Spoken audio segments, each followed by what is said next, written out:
होता है। पूर्वजन्म का प्रारब्ध कर्म होता है।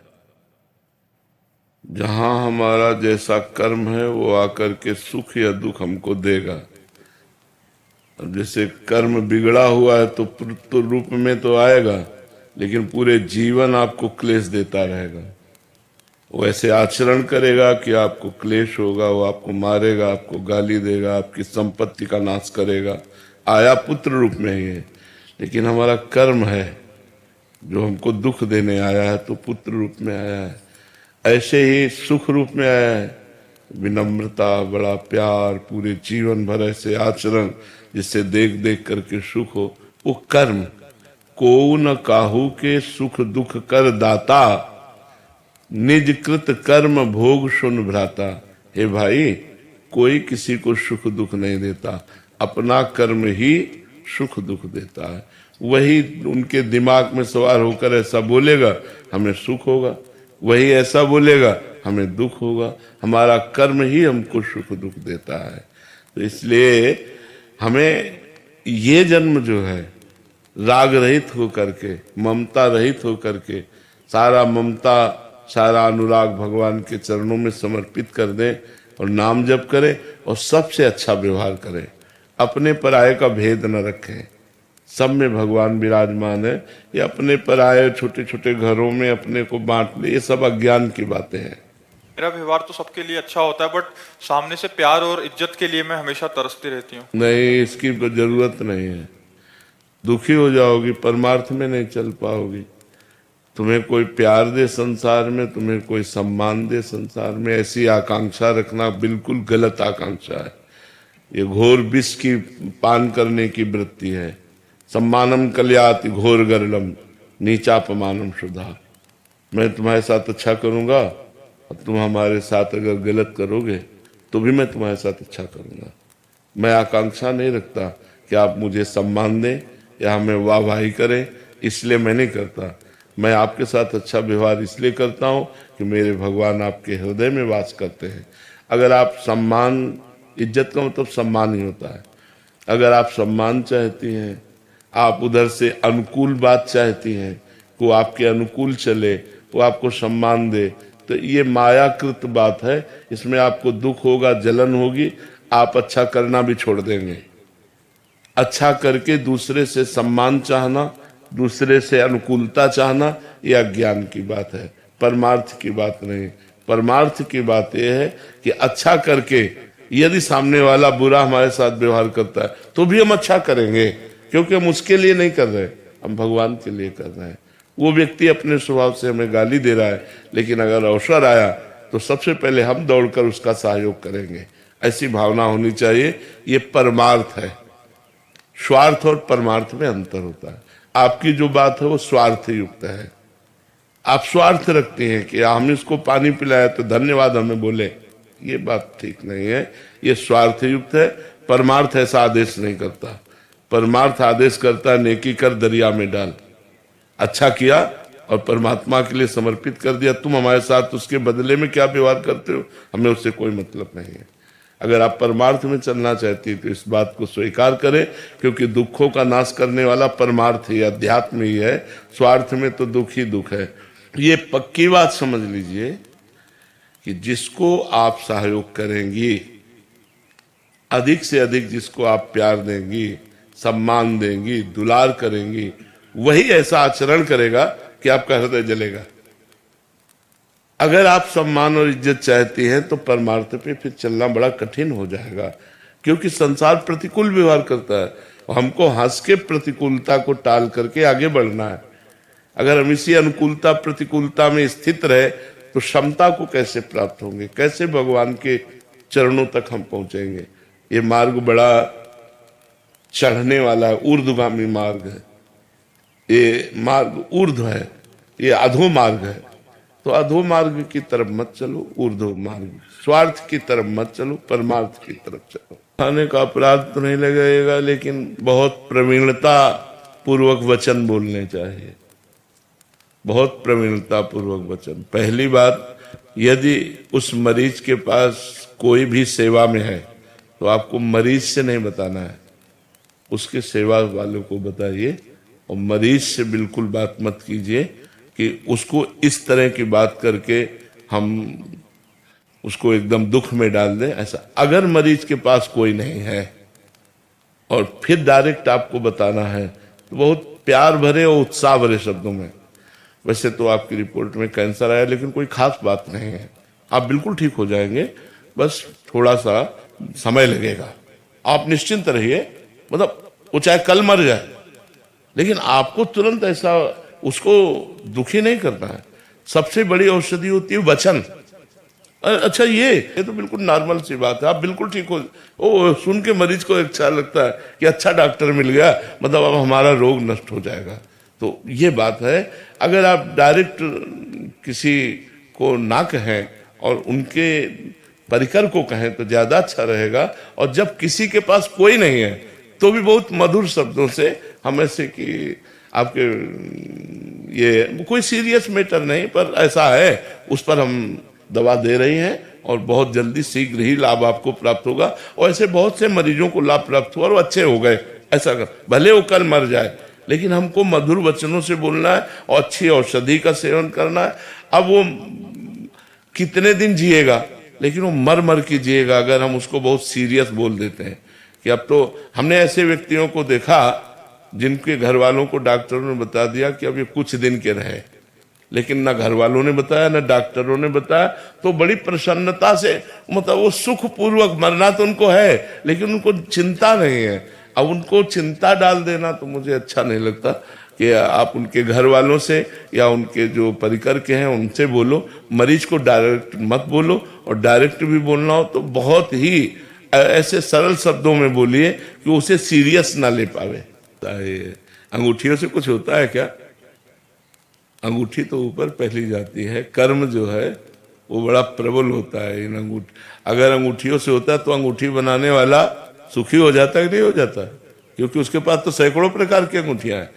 एक आदमी आया और हमको बताया कि हमारा 7.5 शनिचर चलता है, तो घोड़े की अंगूठियां, नाल की अंगूठी पहने था, तो बोले हमको पहना दिया है पंडित जी ने।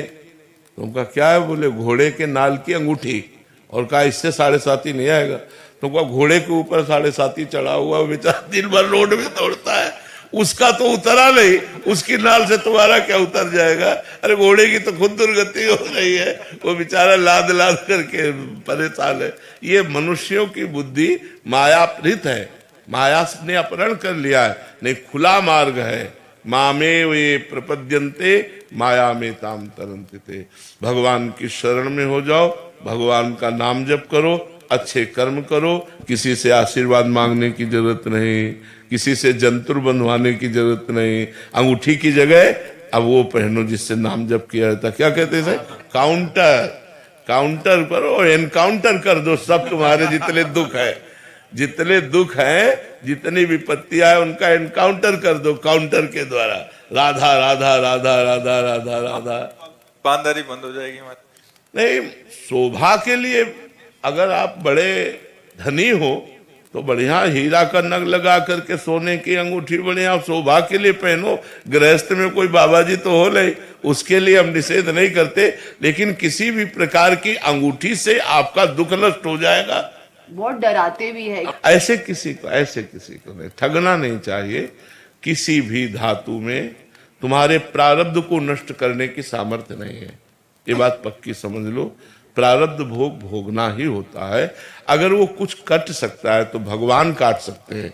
हम भगवान से प्रार्थना करें, हम भगवान का नाम जप करें तो ऐसा हो सकता है कि 1 किलो का प्रारब्ध 100 ग्राम में निपट जाए, लेकिन आएगा। प्रारब्ध नहीं कोई काट सकता, ऐसा नहीं। और ये मत सोचो भगवान की शरण में हो तुम, तुम्हारा कोई बाल बांका नहीं कर सकता। देखो सब कुछ होते हुए भी हमारी दिनचर्या चल रही ना, भीषण कष्ट होते हुए भी हमारी दिनचर्या चल रही है। तो हमें तुम लोगों को सब स्पष्ट वर्णन करते हैं कि जो कर्म प्रारब्ध बन गया है वो भोगना पड़ेगा। अगर भगवान की शरण में हो, भगवान का नाम जप करते हो तो कम मात्रा में आएगा और आपको दुखी नहीं कर पाएगा। यदि आप भजन करते हो, बकाया दूसरा कोई उपाय नहीं है। अंगूठियां हैं, जंतुर हैं, कलावा है, ये सब कुछ नहीं बचा पाता। बचाने वाला केवल परमात्मा है, वही बचा सकता है। उसी की शरण में रहो और खूब नाम जप करो। लोग क्या कहते हैं, लोग तुम्हें मान्यता देते हैं या विरोध करते हैं, इस बात पर मत देखो। आप सच्चे मार्ग पर चलो। सच्चाई का मार्ग आपको सदा ही आनंद प्रदान करेगा। चिंतन होता है, जैसे हमको जो भाई व्यापार करते हैं, नौकरी करते हैं, तो अपने कार्य का चिंतन तो होगा कि मुझे ऐसे से ऐसे ऐसे से ऐसे ये करना है, ये करना है, ये करना है, लेकिन वो उसे डिस्टर्ब थोड़ी होगा। डिस्टर्ब होने के लिए जो हमारे पक्ष हैं, उनकी मजबूती के लिए उसको सत्संग मिला हुआ है, वो भजन करता है कि यार अगर ऐसा हुआ, निगेटिव मान लो मन ने फेंका कि ऐसा हुआ, तो पॉजिटिव तुरंत विवेक ने कहा कि भगवान है ना, किशोरी जी है ना, वो संभालेंगे ना, फिर वो शांत हो गया। तो संसार भक्त को संसार का चिंतन नहीं होता, ऐसी बात नहीं। हमें जो कार्य करना है, अगर उसका चिंतन पहले से नहीं करोगे तो कार्य कर ही नहीं पाओगे आप। कोई भी कार्य होता है तो उसको पहले अपने दिमाग में कर लिया जाता है, ऐसे वहां से वहां जाना, वहां से ऐसे से ऐसे करना, पूरा कर लिया, फिर उसको हम प्रैक्टिकल में करते, पहले उसको अपने दिमाग में करते हैं। तो दिमाग में तो करना ही पड़ेगा। अगर आप उसका कार्य का चिंतन नहीं करेंगे तो कार्य में परफेक्ट हो ही नहीं सकते। रसोई बनाने के पहले तुम्हारे दिमाग में रसोई बन जानी चाहिए कि आज हमको क्या बनाना है, कैसा बनाना है, कितना मसाला डालना है, क्या, पूरा दिमाग में फिट हो जाना चाहिए, तब वो रसोई बढ़िया बनती है। और जो ऐसे बात करते हैं ऐसे, वो नहीं। कोई भी कार्य करना है बड़ी एकाग्रता से करो, उसका चिंतन करके पहले कार्य को पूर्ण करो और फिर क्रिया में उसको उतारो, और वो सब कर्म भगवान को समर्पित कर दो, वही भक्ति बन गया। परेशानी क्या है? हम कह रहे चिंता क्या, ऐसा थोड़ी कि संसार का चिंतन ना होगा, क्योंकि संसार के हमें कार्य करने, कोई भी कार्य बिना चिंतन किए करना वो ठीक नहीं होता। पहले चिंतन करो, हमको वहां से वहां जाना है, वहां से वहां जाना है, वहां से वहां, अपना पूरा प्रोग्राम 24 घंटे का फिट हो गया, अब हम आराम से उसको कर रहे हैं, कोई परेशानी नहीं, क्योंकि हमने पहले ही चिंतन कर लिया हमको ये ऐसे ऐसे ऐसे करना है। अब वो हर कर्म भगवान को समर्पित कर दे, वही भगवत प्राप्ति का हेतु हो जाएगा। और बीच बीच में राधा राधा चिंतन करे, परेशानी क्या है? ये आदमी परेशान क्यों हो जाता है? पाप कर्म के कारण मुझे लगता है। काम झगड़ा वाला नहीं होता है भाई, ऐसा मत कहो कि हमारा काम झगड़ा वाला है। मोबाइल रिपेयरिंग का काम है, वो आदमी कह रहा हम 40 रुपया नहीं देंगे, 35 देंगे। अब आप कह रहे हमारी भाई मेहनत तो इसमें 40 रुपया है, अब आप देख लीजिए। और अगर 35 दे देता है, 20 दे देता है, तो अगर हम चुप हो जाते हैं तो हमें भगवान देगा, वो संभालेगा। भगवान कैसे देता है? आपको कैंसर होने वाला है, बचा लिया, लाखों खर्चा होने वाले थे, बच गए। तो ऐसे चला जाता है। भगवान के झगड़ा नहीं किया। हम कह रहे हैं कि मुनाफा लेने के लिए ही व्यापार किया जाता है, लेकिन हम ये क्यों बताएं कि तुम्हें कसम से कह रहे हैं 300 रुपए की है? ये झूठ है, ये झूठ बोल रहे हैं। ऐसे नहीं, झूठ मत बोलो, ईमानदारी वाला व्यापार करो, तो आपका एक क्रेडिट बनेगी। एक बेईमान आदमी की क्रेडिट बेईमान ही बनती है, ईमानदार आदमी की क्रेडिट ईमानदारी। और सबको ही जानता है व्यापार मुनाफे के लिए किया जाता है। भाई नौकर चाकर मकान दुकान सब उसी से चल रहा है, तो मुनाफा नहीं लेगा तो चलेगा कैसे? तो आप मुनाफा लीजिए, जो उचित मुनाफा हो और अपनी मेहनत हो उसे उचित लीजिए। बेईमानी को घुसेड़ना अपने व्यापार में जरूरी थोड़ी है। ईमानदारी से जिए, थोड़ा नमक रोटी खा के जीजिए, तो चैन और शांति बनी रहेगी। भगवान ने जो दिया है, पहले इन 2 आंखों को पवित्र करो, सब में भगवान की भावना करो। अपने पति को भगवान के रूप में देखो, सास ससुर को भगवान के रूप में देखो, बच्चों को भगवान। तो नेत्रों की सार्थकता जो है उसकी सार्थकता हो गई। अब आज्ञा चक्र खोलने के आप में सामर्थ्य नहीं है, भगवान कृपा करे तो हो सकती है। क्योंकि कितने घंटे पद्मासन में बैठ सकती है? 3 घंटा बिना हिले, 3 घंटा बिना हिले जो सिद्धासन में बैठ सके वो आज्ञा चक्र को खोल सकता है। अब आज्ञा चक्र को खोलने के लिए इतनी बड़ी सामर्थ्य, 30 मिनट बैठकर देखो सिद्धासन और पद्मा तो आपके हाथ पैरों में मतलब देखो फिर क्या होता है, पूरी बिजली दौड़ पड़ेगी, पूरे शरीर में बिजली दौड़ पड़ेगी। उसको संभालना ब्रह्मचर्य से ही संभाला जाता है। ये सब बड़े कठिन साधन है, इसलिए सब में भगवान का दर्शन करते हुए सब सेवाएं जो हैं वो भगवान को समर्पित करते हुए नाम जप करो। इससे वही गति प्राप्त होगी जो इन चक्रों के भेदन से प्राप्त होती है। भगवान की प्रसन्नता कलयुग केवल नाम आधारा सुमिर सुमिर न तरह। भगवान का नाम जप करो, अपने पति को साक्षात भगवान ही मानो, परिवार को भगवत भाव से सेवा करो, इसी से परम मंगल हो जाएगा। जो धर्म के अनुसार चलता है, भगवान का नाम जप करता है, सब में भगवत भावना करता है और आए हुए दुख सुख को बिना किसी व्यथा के सह लेता है और हम पर भगवान की अपार कृपा है ऐसा सोचता है, उसको भगवत प्राप्ति ऐसे हो जाती है जैसे बाप की संपत्ति पर बेटे का स्वयं अधिकार हो जाता है। बस बहुत सहज सरल मार्ग है, भगवान का नाम लेना, परिवार को भगवत स्वरूप समझना, जो कर्म कर रहे हैं वो भगवान, जैसे अब रसोई बना रहे हैं, अब पाना अपने को ही है लेकिन प्रभु के लिए बना रहे हैं, भावना खूब मगन होकर, ये देखो छूना मत, ठाकुर जी के लिए बना रहे हैं, और सुंदर रसोई बनाई, गरम गरम भोग रखा, ठाकुर जी के सामने पधरा दिया, 10-15-20 मिनट उनको पवाया, मुसारा, पूरे परिवार को पवाया, यही भक्ति हो गई।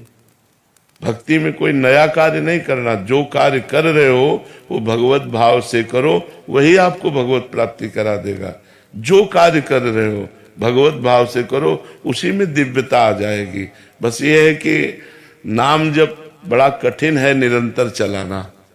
आप देखो, नाम जब अंदर ही अंदर निरंतर चलाना बड़ा कठिन, सबसे कठिन काम विश्व में निरंतर नाम जब चलाना है। ये हमारा अनुभव है, अपना अनुभव है, क्योंकि अब हम दिन भर इसी में तो लगे, निरंतर इसको चलाना कि हम 8 घंटे 10 घंटे बिना विस्मरण किए नाम चल रहा है, ये बहुत कठिन कार्य है और इसी से भगवत प्राप्ति हो जाएगी। माम निस्मर युद्ध से, भगवान का स्मरण और अपने कर्तव्य का पालन। आता है भगवान की प्रेरणा से कि जगत का उद्धार करो जाकर, और एक शुभ अशुभ कर्म की प्रेरणा से आता है।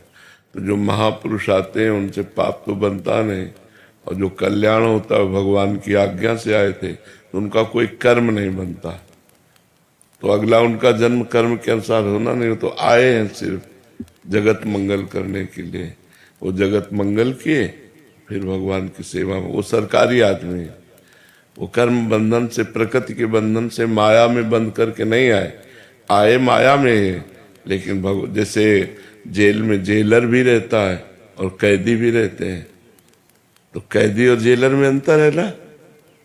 जेलर उनका स्वामी है और कैदी उनके अधीन है।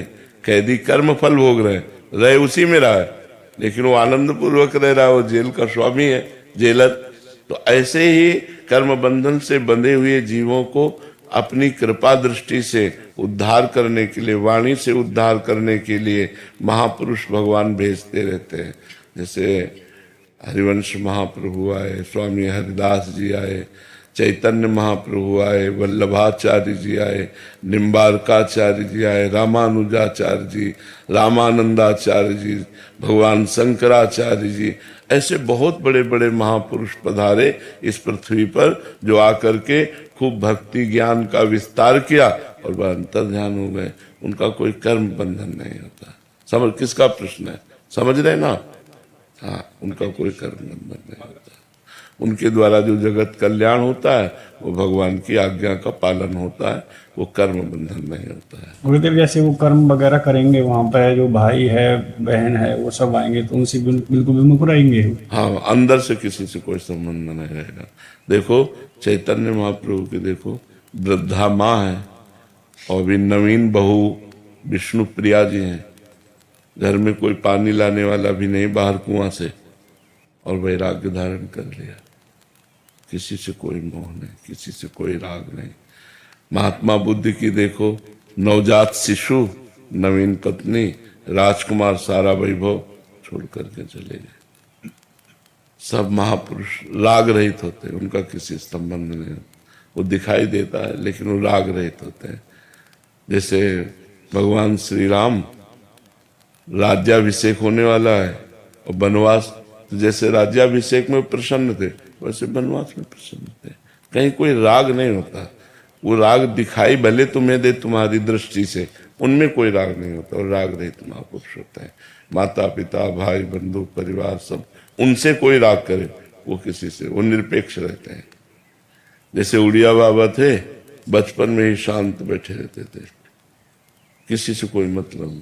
तो इतने बड़े सिद्ध महापुरुष हुए, इसका मतलब ये ऐसे अवतारी महापुरुष हैं जो आकर संसार का कल्याण करते हैं और चले जाते हैं। किसी से राग नहीं रहता, वस्तु व्यक्ति स्थान किसी से नहीं रहता।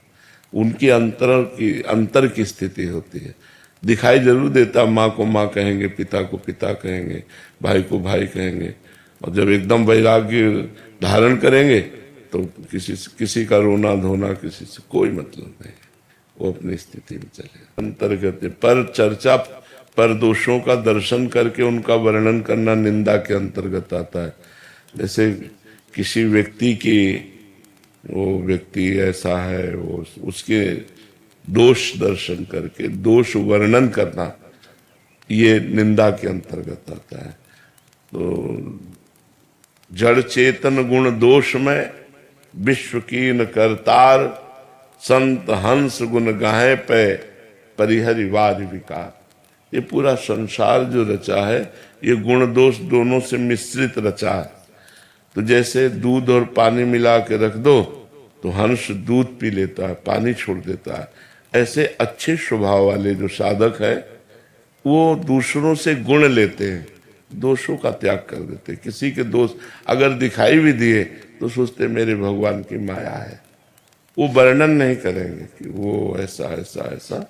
हाँ, अपने मित्र, अपने पुत्र, अपने शिष्य, इनके दोष दर्शन करके वर्णन करना उन्हीं के सामने, ये अधिकार है पिता को, ये अधिकार है मित्र को, ये अधिकार है गुरु को। जैसे हमारा मित्र है कि भाई आप हमारे दोस्त हो, आप ये गलत कर रहे हो, ये निंदा नहीं हुई। लेकिन इनसे कहा कि हमारा मित्र जो है ना वो ऐसा गलत करता है, अब ये निंदा हो गई। डायरेक्ट बात करो, जिसकी गलती है उससे डायरेक्ट, तो निंदा नहीं मानी जाएगी। अच्छा, पिता को अधिकार है पुत्र के दोष दर्शन देखकर उसको डांटे, उसको अच्छे आचरणों में लगाए। ऐसे शिक्षक गुरु को अधिकार है कि अपने शिष्य के दोष दर्शन करे, उसके दोषों का निवारण करे। लेकिन अपने लोगों को जो साधना में रहता है, वो जहाँ दोष भी दिखाई दे तो भगवान की माया के दोष है, और भगवान को सब जगह मानकर प्रणाम करे, किसी की निंदा ना करे। क्योंकि हमारे आचार्यों ने, महापुरुषों ने कहा, पर निंदा के किएते आवत नहीं कछुआत, मूर्ख पर्वत पाप को ले चल अपने स्वाद। जो दूसरों की निंदा करते हैं, हाथ तो कुछ आता नहीं, उसके पाप की पोटरी अपने सिर पर लाद कर नरक को जाते हैं। तो हम ऐसा काम क्यों करें? दूसरे की निंदा करने से अपने में पाप आ जाता है।